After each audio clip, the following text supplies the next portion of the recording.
Bismillahirrahmanirrahim. Alhamdulillahi Rabbil Alameen. Wassalatu wassalam ala Rasulullah amma ba'd. Today we're going to start the second part of this program as it relates to family affair, marriage. Marriage, which is an international, our worldwide institution, as I said before, that all of us are involved in, irrespective of nationality, tribe, politics, ethnicity, color, whatever. We are human beings, and most people in the world associate with women either cohabiting or get married. This program deals with marriage. And to introduce the program again, our Creator has made a statement when he says, وَمِنَن آيَاتِ أَن خَلَقَ لَكُمْ أَنفُسَكُمْ أَزْوَاجًا لِنَسْكُنُوا إِلَيْهَا وَبَيْنَكُمْ مَوَدَّةً وَرَحْمَةً إِنَّ فِي ذَلِكَ لَآيَاتٍ لَعَلَّكُمْ يَتَفَكَّرُونَ. How beautiful is this verse from the Quran, Surah Rum, verse number 21.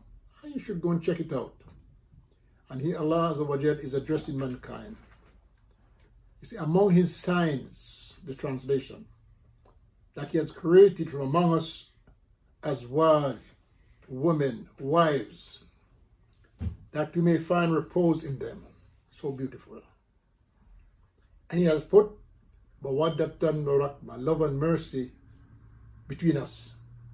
Verily, these are signs for people who reflect. This word, or these words, mawaddatan rahmah, which is translated as love and mercy, is from the hikmah of Allah subhanahu wa ta'ala, hikmah baliga, supreme wisdom, where He could have said mercy and love.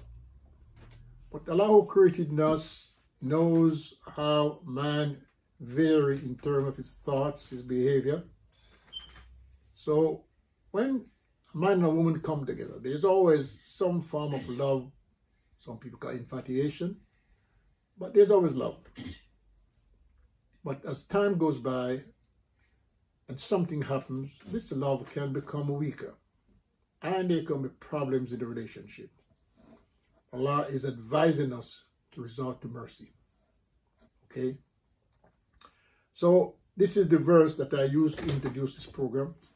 And then we shall talk about the foundation pillars of marriage itself. Because many times people enter into marriage without following the proper protocols, observing the foundations. And the first foundation among them is consent. Allah Azza wa Jal, our Creator, has given a woman this supreme choice, that she is the one who's been asked. As we all know as men, I've seen men on their knees holding the hands of the lady. Will you marry me? It's always the man who's asking the sister, can I marry you? Will you marry me? So that in itself is a proof that no woman should be forced to get married to anybody. It's her choice. And of course, the choice that is made is based upon guidance from the scriptures, as we have spoken about. The man who she is about to marry is a man who should fear Allah. He should be able to provide for his family. He should be satisfied with whatever Allah has provided for him. He becomes the shepherd of his family, the responsibility that he will account to Allah. And Yom al-Qiyamah, the day of judgment, how did he lead his flocks? So he should prepare himself and his family for that day when he becomes accountable for how he deals with his family. So the first condition is the woman is asked, and she agrees. And the Messenger of Allah Muhammad, he says, a woman who has been married previously has a right over herself. She can agree or disagree. But the woman has not been married or have any relationship with a man, her silence is her agreement. Because if she disagrees, she would say no. Sometimes she's shy. So she don't say no because she have a wali. And that's what comes next. And the wali is the one who represents the woman to be married. And without the wali, there's no marriage. Because this is one of the foundation pillars of marriage.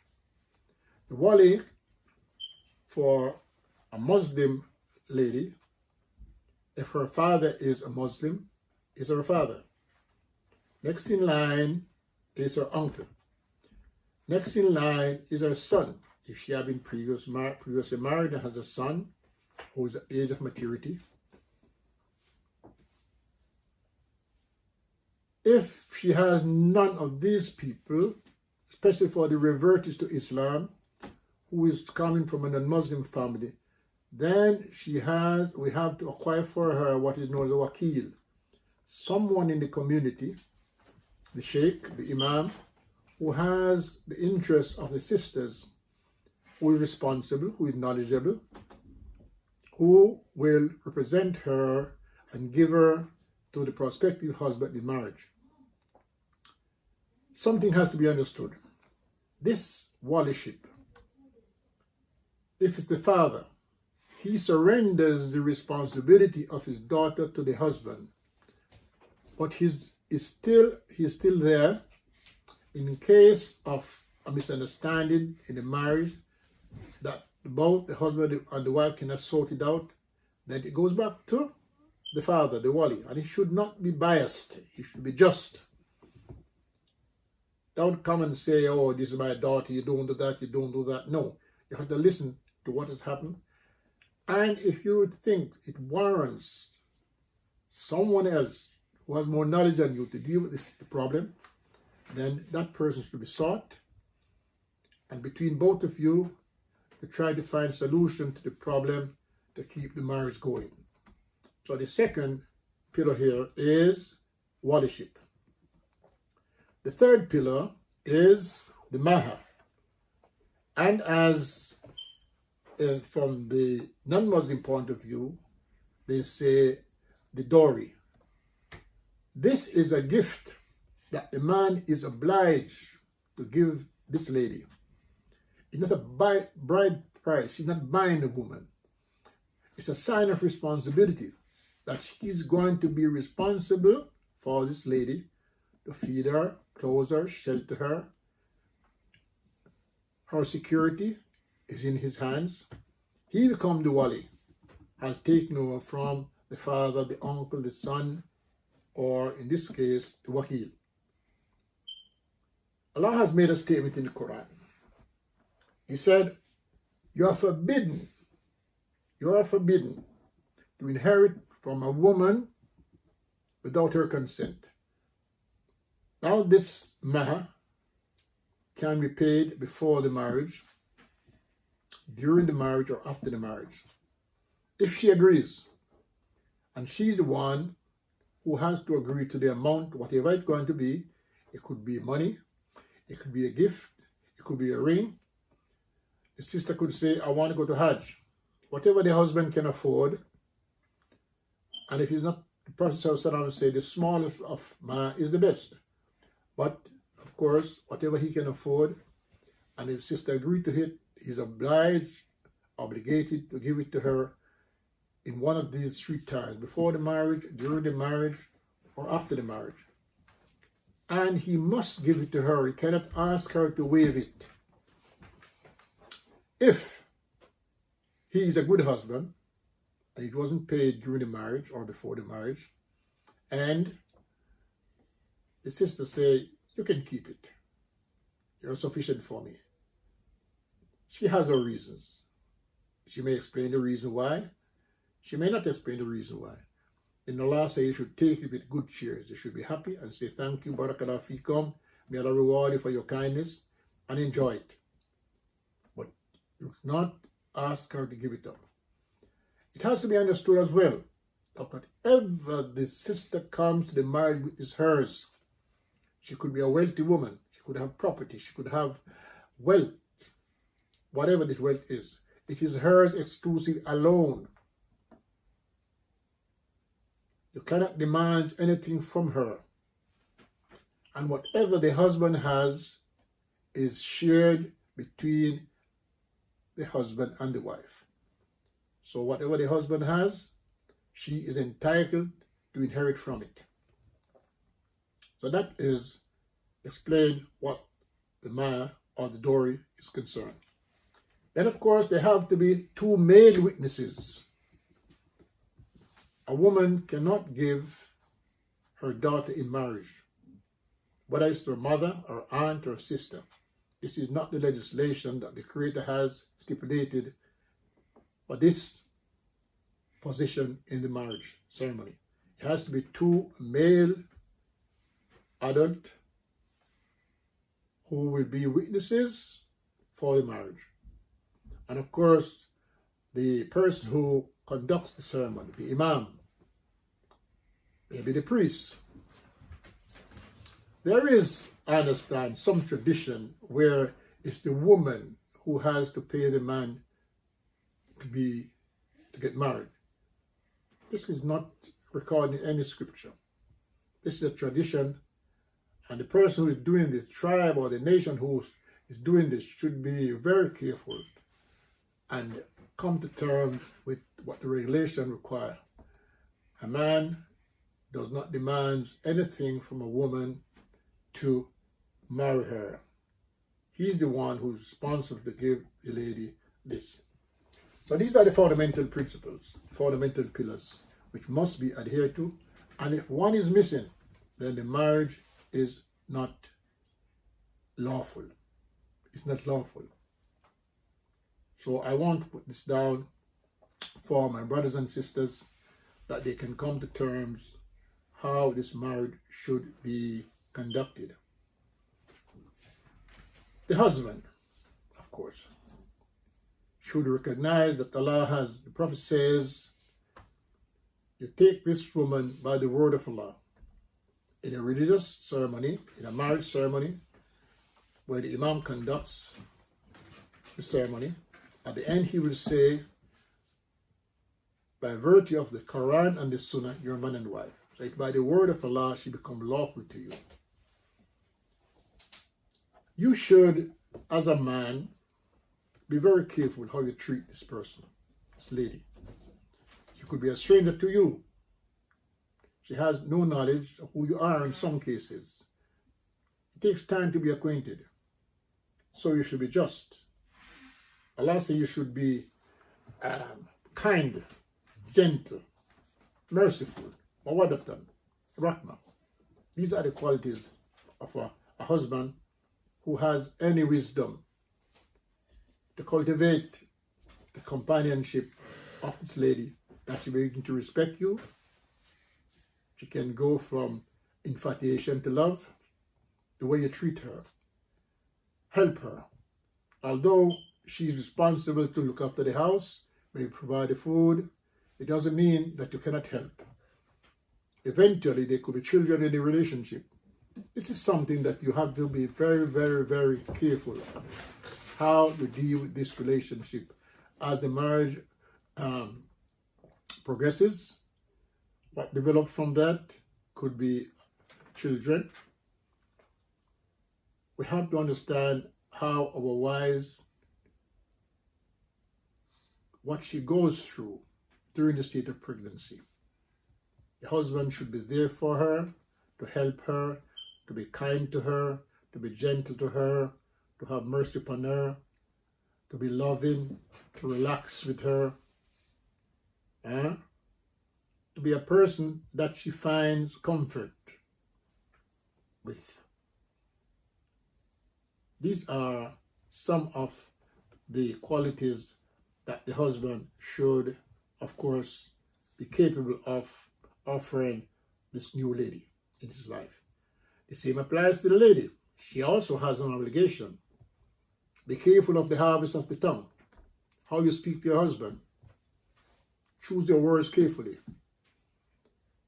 Don't disrespect your husband by your action, by your words. Don't treat your husband as if he was just another person. He has a degree over you because he's the one who's responsible for you. It doesn't mean that you're not equal in status in the sight of Allah. Believing women and believing men are equal in the sight of Allah, and sometimes the lady could be better than the man in terms of her piety. Then the man has a responsibility to save himself and his family as they develop from the fires of Jahannam. A righteous wife will produce righteous children. Education is necessity to develop a family. And when the husband and the wife cooperate, how the family develops the children from infancy into adolescent, we are making a contribution not just to the family, but to the community and to the world at large. The children should learn to respect their parents, respect elders, respect the rule of law, to fear Allah, grow fearing Allah. At the age of 7, they should begin to pray, O Muslim children. At the age of 10, you should be praying constantly. Practice fasting sometimes. These are fundamental principles of Islam that eventually, as you grow up, you're going to fall in line with. If you have a family who is righteous and observe the pillars of Islam. The husband, of course, he has to be a person who understands his religion. 5 pillars of Islam. Belief in Allah based upon Tawheed. He prays 5 times a day. He fasts in Ramadan. He gives sadaqah, he gives zakat, if he can afford it. He goes to Hajj with his family, with his wife, if he can afford it. He has what is known as Al-Iman al-Mufassal. He believes in the 6 principles. He believes in Allah, his angels, his prophet, his books, predestination of good and evil, and life after death. These are fundamental principles that the family has to put into practice, live by it, follow it attainlessly, with the understanding of the companions. Practicing Islam in the family should be based upon fahm, the fahm of the companions. What were the companions upon? And according to one of our illustrious Imams, he says, the companion was upon these principles. ونزوم الجماعة واتباع السنة وإمير المسجد وتلاوة القرآن وجهاد في سبيل الله. The companions and the Tabaheens was upon these principles. They stick to the Jama'ah. What is the Jama'ah? Who is the Jama'ah? The leader of the Muslim. They stick to the Sunnah of the Prophet ﷺ. And Allah has been witness that these are the people He's pleased with. In the Quran, Allah mentioned them. Muhajir and Ansar wa Sabakum al-Ihsan radiyallahu anhum. Allah is pleased with them and they are pleased with Allah subhanahu wa ta'ala. And those who follow them, Allah provides Jannah for them. So, as Muslims, we have to understand that our understanding of the religion has to be based upon the understanding of the companions. They were the students of the Prophet ﷺ. They have the best understanding. All the narrations of the Quran and the Sunnah, the speech of the Prophet ﷺ, his action, what he said, has been recorded and conveyed by these companions, the noble companions, Radiallahu and Jami'an. May Allah be pleased with them. So, It's all well and good to say, I follow the Quran and the Sunnah, but by what understanding we follow these our religion on has to be based upon the companions' understanding. And if this is put into practice in the family, which is the husband's responsibility to make sure that this is done, then we are walking the road that Allah has prescribed for us in our salat. How many times a day we ask Allah, Idina siratan mustaqim, siratan adina lamta alayhim, ghayril maghdubi alayhim waladdallin. What are we asking for? We're asking Allah Azza wa Jal to keep us and guide us to the straight path. The path of those who have earned His favors, not of those who go astray. So we seek refuge in Allah from the people who has gone astray from the path, or those who Allah has rejected and has prepared Jahannam for them. It doesn't mean that this religion is for Muslims alone, because the benefits that Islam offers is for mankind. The Prophet Muhammad came, alayhi wasalam, as the final messenger to mankind and to jinns.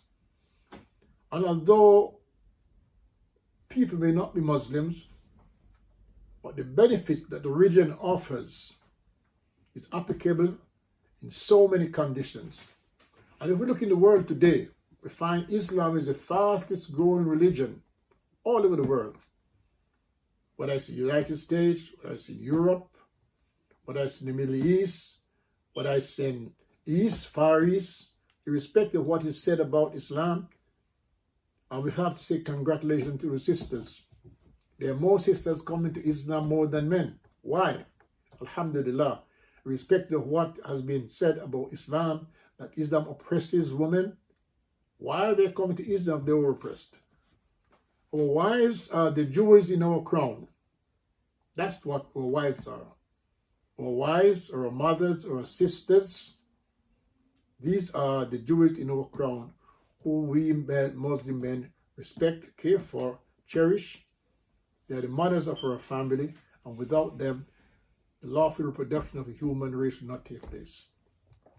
So, brothers and sisters, we have to tread very carefully in the relationship of marriage. My fellow human beings, this advice is also for you. Whether you're a Muslim or non-Muslim, take the advice. It's benefits in it for you. Because why am I talking about these principles? Is because we have a devout enemy, which is the shaitan. And in the beginning, he's the one who came between our father Adam and his wife to destroy the relationship.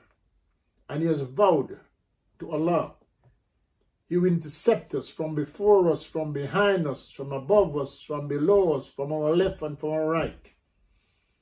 And if he can successfully destroy a marriage relationship, he has gained the objective of his life. He's happy for this. So, one of the major principles in Islam is that in every act of worship, knowledge has to precede it. And marriage constitutes worship. Marriage is half of our deen. And everything that is done lawful in the relationship of marriage is an act of worship. The husband will be rewarded for it. The wife will be rewarded for it. The children are rewarded for it. The prayers of the children is heard on behalf of the parents until they reach puberty. Whatever good the children does is attributed to the parents until they reach puberty. At puberty, they become responsible for their own actions. So we have a responsibility to bring up our children, to bring up our children righteously, that when they reach the age of puberty, they become praiseworthy in their actions rather than being blameworthy. So we have to take this deen seriously. And as we look around us, especially those of us in the West, there's fitna. There is so much fitna. As you leave the house and go on the street, there's fitna. Everywhere you go is fitna. There's problems. There is things that is un-Islamic. We're not living, those of us who live in the West, we're not living in an Islamic society. We're not here to change people for what they want to do. We're here to advise and to avoid. And I remind the men, the believing men should lower their gaze. We have to walk on the street. The believing women should lower their gaze. Why? We know what we are looking at. We know what we don't want to see. So, the relationship between a husband and wife is sufficient. And the Prophet ﷺ said, a man who goes on the street and see a woman, and if you lust after her, you should remember, whatever she has, his wife has got it. Go home to your wife. So, gentlemen, brothers and sisters, fear Allah as He should be feared. Learn your deen and die not except in the state of Islam. We are here to promote good relationship, to destroy shaitan. Today, I have declared war on the shaitan. Why? He's the one who wants to destroy human relationship between the husband and the wife. Whether you are Muslim, Jews, Christian, Aminist, Rasta, whatever you are, Shaitan wants to destroy the relationship between you and your wife. So we have to be aware of this. We are in a state of pandemic state. We listen on the news, we hear about lockdown, domestic violence. Why is this happening? Why is domestic violence happening? From my experience in dealing with, as a married counselor, I've come to understand most men who's married 10 years, 5 years, 10 years, 15 years, they do not even know their wives. Why? They're working people. They leave the house in the morning, 7, 8 o'clock. They're out all day. They come home 6 in the evening, 7 in the evening, tired. We're human beings. They may have something to eat, they relax for a while. Within 2 hours, they're fast asleep. This goes on 7 days, 6 days a week. They never have time, quality time to spend with the family. They don't know how the wife functions during the day in their absence.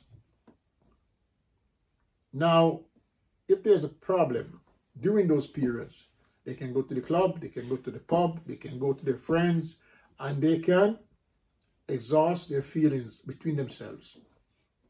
Now, that has changed. They are condemned to the house. Now they begin to recognize what a woman goes through the house. And instead of use this experience to gain knowledge, to know who your beautiful wife is and what she goes through, and help her to go through this with patience, with mawaddatan, barakna, anger comes to the front. So in this program, I want to deal with anger, because this is one of the vote problem that we have among ourselves, which Satan used to destroy the relationship between the man and the wife, the husband and the wife. And it's a cure for anger. But like everything else, when anyone does something wrong, you have to recognize that you have done it. You cannot make excuse for wrong actions. And what is lawful is clear, or what's unlawful is also clear. So I hope, inshallah, to offer some advice to destroy the anger that is going on in the family, especially at this period of lockdown, and to bring about a better relationship between husband and the wife and the family, that we may put an end, if not tone down the behavior that brings about this violent disruption between the husband and the wife and the family. So I hope this brief introduction, again, may be of some benefit to myself and to those who Allah has blessed to listen to this. And whatever I said, if it's good and it's correct, it's from me, it's from Allah and His Rasul. And if it's wrong, it's from the shaitan and myself. And I seek refuge in Allah from the Satan ascribing paths unto him, and from his wasfisu among mankind and jinns. Wassalamu alaikum wa rahmatullahi wa barakatuh.